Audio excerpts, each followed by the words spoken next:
Hello, ladies and gentlemen, I'm the Innkeeper, and today I would like to welcome you all back to the final episode of Stonehearth. Welcome to Darkstone. Darkstone. Apparently, I got a little bit more Dwarven there. Adding some more Dwarvis. Captain Dwarvis. I like that. I'm already making a story. General Dwarvis was the defender of these epic Dwarven dungeons. Caves. Homes, if you will. Talking is apparently very difficult. It's never my strongest suit. Maybe I'm just doing the wrong things in life. Perhaps that is it. Maybe I should just get some, I don't know, speech-related lessons. I'm sure that will happen. But anyway, this episode is going to predominantly be a time-lapse. It took a very long time to get the rest of the Darkstone Dwarven Kingdom completed. It took quite a long time, in fact. About 4 hours of total recorded footage. I didn't use all of it, and the time-lapse is going at a sort of mixture of 8 times, 9 times, 7 times speed. It sort of depended on what was being constructed at the time. Sort of a mixture of around about that amount.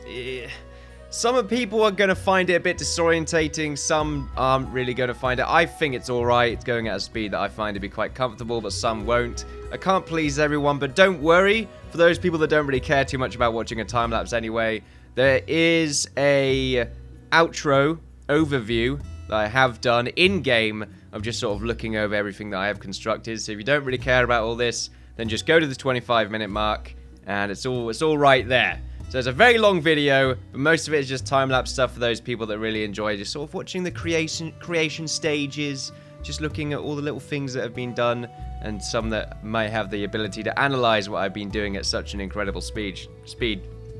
I know I enjoy watching time-lapses.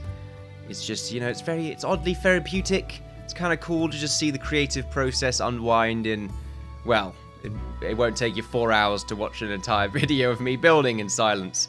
So yeah, all good. I would say it's fantastic. I didn't do it in one sitting. It's all in one setting. One sitting. It did take about... It took a few days to sort of get it completed. Obviously, I'm doing other stuff with the channel in the background as well, so didn't always have the time to do it. But we got there in the end. It's fantastic, and I really do love what I've done with the Dwarven Kingdom right here. Definitely feeling like a completed project for once. Oh, wow. The Innkeeper completed a project. This is the first time I've ever seen this in ages. Well, it's not completely true. I've completed a few projects. It's just sort of rare to see me complete a Stonehearth project. Okay, look at all the other series that I've done for Stonehearth. All of them seem to sort of dwindle a little bit, and then there's an update, and then everything breaks, and then we just sort of move on. So, although I suppose when you think about it, it's kind of the same thing with what was the previous one? Was it Tree Blossom? Or maybe it was the Nordic one. I can't remember. But I didn't time-lapse that one anyway, so I suppose that doesn't really count. I did time-lapse the Stronghold one, which is one of my sort of more favoured Stonehearth series. People really like that one. But I didn't finish it off. I made the cool castle, at least I thought it was cool. But I didn't get the interior done, just the exterior, which is my main... I like doing exterior decoration anyway. You just see the time-lapse going on in the background right there. You do have a little bit of an overview right here of what I've mined out. I did go with the same design as I did with the other side. Just sort of the rooms or layout, or the living quarters are very much similar to the other side. I just sort of wanted to remain consistent in that respect. So when you see it from the top-down perspective, it does look like there's a little bit more order left to it. Just building the little doorways right here. I won't be talking for the entirety of the video right here. So it's 25 minutes. I'm going to run out of stuff to say. But I'm just sort of getting myself carried away right here. Just a little bit. So you could have a little bit of Stonehearth music in the background. Just sort of chill out, unwind, do your thing. Just, you know, that's all it's about. That's what it's all about, ladies and gentlemen. Just chilling out. Enjoying your time. But as I said before, 25-minute mark is when I have a look at everything. Have a nice little overview right there. And I will talk about what I did, the thought process with it, and just sort of my thoughts, really, on what was constructed. And just feeling nice and positive. It's completed. It's all good. And I'm very much looking forward to your thoughts and opinions on it. So there we are. Anyway, ladies and gentlemen, I'll stop babbling on right now. Thank you very much for watching. I look forward to seeing you at the end of the video. Well, not bye-bye. Bye-bye is not really the thing to say. See you in a bit. Yeah. Great. Great.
And there we have it, ladies and gentlemen, the finished product of our lovely Dwarven kingdom right here. Welcome to Darkstone. Obviously, most of the work is in the inside area, but I'll just take a moment, just have a nice little last gander right here. That's our lovely Dwarven entrance. Didn't really add anything to this. I didn't feel like it needed to really have anything added to it.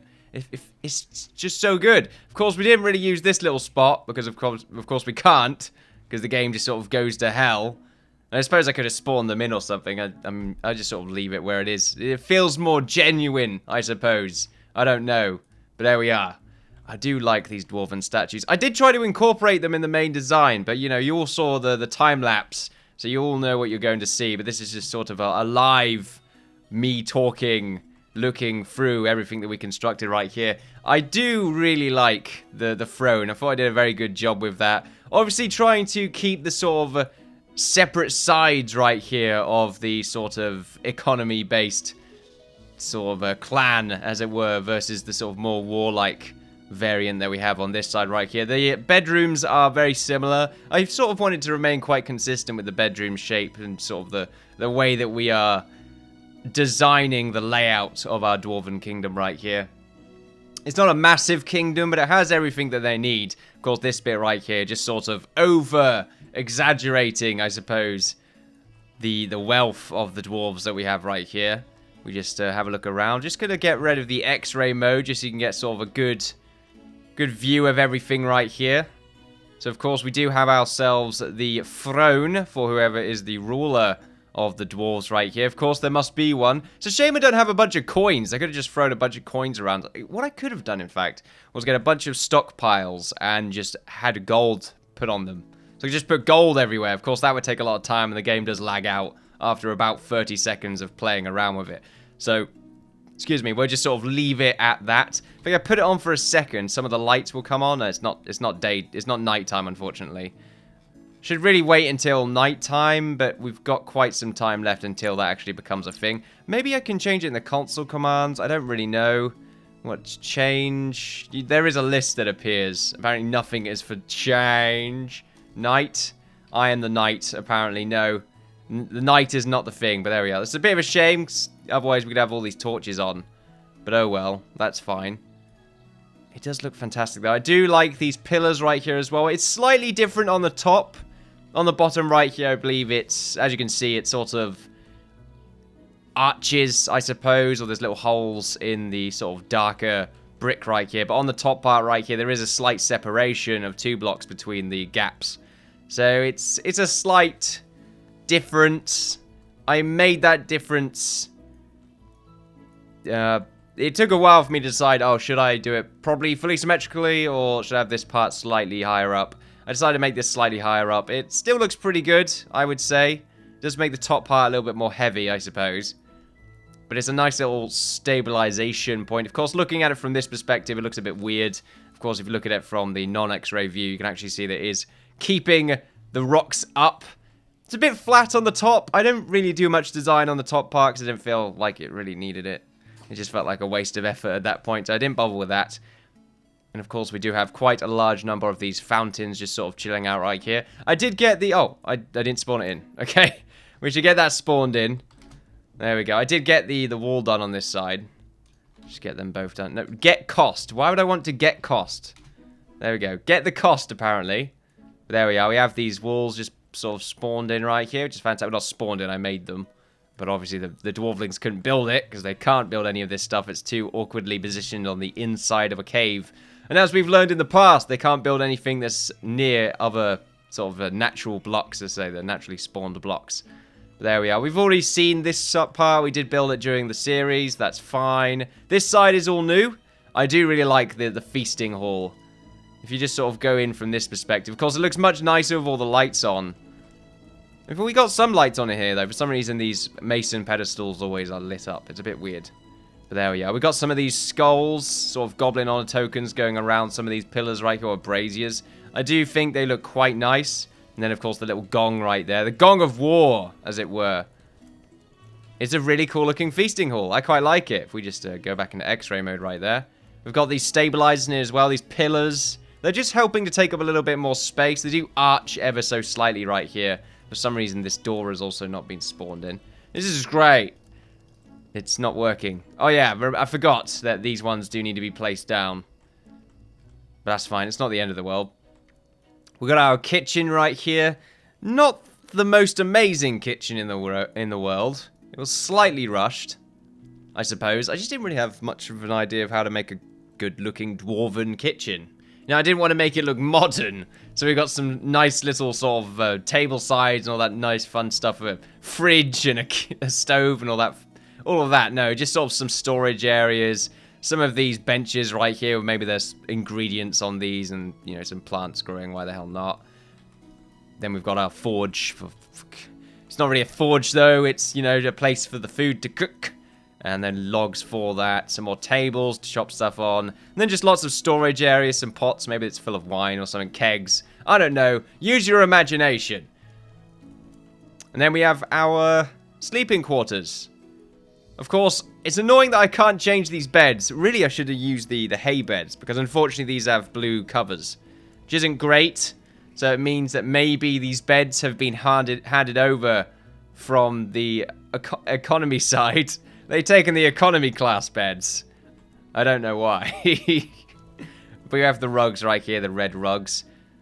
I suppose you could say the same thing with some of the pots as well. You got some blue pots in here, but then some red pots. I did want to incorporate them a little bit more. I've got these two flags right here that do have the colors associated with each side. I also have this sort of nice going upstairs rug design, so I just sort of place them down like inside a block and then spawn that in. Obviously, you wouldn't be able to do this unless you cheated, I suppose. And then I changed the colors underneath just to make it look a little bit more convincing from a distance. Which I do think looks quite nice. And then the two gongs right here, and you can see the fountains just sort of spraying away right there. It's quite fantastic. And then the sort of, it's meant to be a chair design. This is meant to be sort of the two handles on the side. It's a very big dwarf. Okay, the Dwarven King is meant to be the largest dwarf, or queen, meant to be the largest dwarf around here. I don't know why it's based on that. Look, it's a very fighter-esque environment. For some reason, the warriors always pick to be the rulers. I suppose because these nerds over here can't be bothered to do it. They're all lazy, all greedy. Really, it's not the case. It's sort of, you know, I don't know what kind of society we have. Is it based on brutality? Is it based on how much wealth you have? I don't know. It could be based on anything. Sorry about that. I got tabbed out for some reason. Anyway, here we have it, ladies and gentlemen. What a weird end. Apparently, my ending involves me getting tabbed out at the last second before I did my outro. Great. I suppose it really does show the professionalism of this series. Professionalism. Just thought I'd say it like that in a very odd way. I do very much like this Dwarven kingdom that we created right here. And also, to think about it, also, I didn't mention these walls as well. Yeah, we got a lovely little wall design right here. Slightly different on the doorways going into the different districts. I do think they look quite pretty, very different. They do help to separate it from the main wall. Even though it's a part of the wall, but it helps sort of separate the sort of generic Dwarven design that we have right here, going across all sides. The middle bit being slightly different. There's nothing around the back, and these are just sort of little pits. They just take up space, because before it was just sort of one big square of nothing. You could see on the time-lapse itself when I was building some of these areas. Wasn't the most interesting thing in the world. These constructed, they are. These ones are not. Some of them are not. Okay, but it's not the end of the world. I'm also missing those two bits and these two flags. Great. This is so professional. This is fantastic. Building this took a hell of a long time as well. A lot longer than I was anticipating. It was about 4 hours. Total recording, like footage I've got right here, it's about 4 hours. Why did it take 4 hours? I don't know. I don't think it should have taken 4 hours, but I suppose it just shows the enormity of the build right here and just how many blocks were really involved with the construction of it. But there we are. Anyway, ladies and gentlemen, and that's also not including some bits that I just deleted and redid. But there we are. Anyway, I'm going to babble on. This series is going to go on for the next 12 years if I keep talking at this rate. But there we are. Gaze upon it, ladies and gentlemen. A series that we actually kind of finished a bit, maybe, not really. Because we always have this little time-lapse at the end to finish it off because something goes wrong. Yeah. Fantastic. I'm going to say we actually finished it, because usually the time-lapse doesn't go fully... Well, I remember the Stronghold series. Well, I was really annoyed that that didn't go well. We've got most of the castle done, just didn't get to finish it off, but oh well. These things happen, they do indeed. But there we are, ladies and gentlemen. Hopefully you are happy with the results of Welcome to Darkstone right here. It's been a terrific series. I've enjoyed it very much so. The Dwarven design was definitely very different from before, but will I ever do it again? Probably not. Building on the inside right here. As fun as it is, I don't think you can really be appreciated, at least from my perspective. I can't really appreciate the build as much as I would just sort of a nice little statue. Like, for some reason, I'm more of an exterior decorator or designer. I like sort of these walls and this gatehouse and these dwarven statues and all this stuff on the outside way more than I do on the stuff on the inside, just because of the way it scales with the world around it. You've got something to compare it to. I don't know. But there we are. That's sort of my perspective. Not downplaying this. I do very much like it. It's definitely given me more... well, just more of training, I suppose, on interior decoration, which has never been my strong point when it comes to building games. But there we are, experience on the interior decoration. But there we are. Thank you all very much for watching me, ladies and gentlemen. Play Stonehearth. Welcome to Darkstone. If you enjoyed this series, then feel free to like, share, and subscribe, all that good stuff. If you've been watching it all and haven't subscribed, liked, or shared at all anyway, then... well, I guess that's your prerogative. There we are. Thank you very much for watching. It's been an absolute pleasure, and I look forward to seeing you next time on whenever the hell we play this game again. Bye-bye.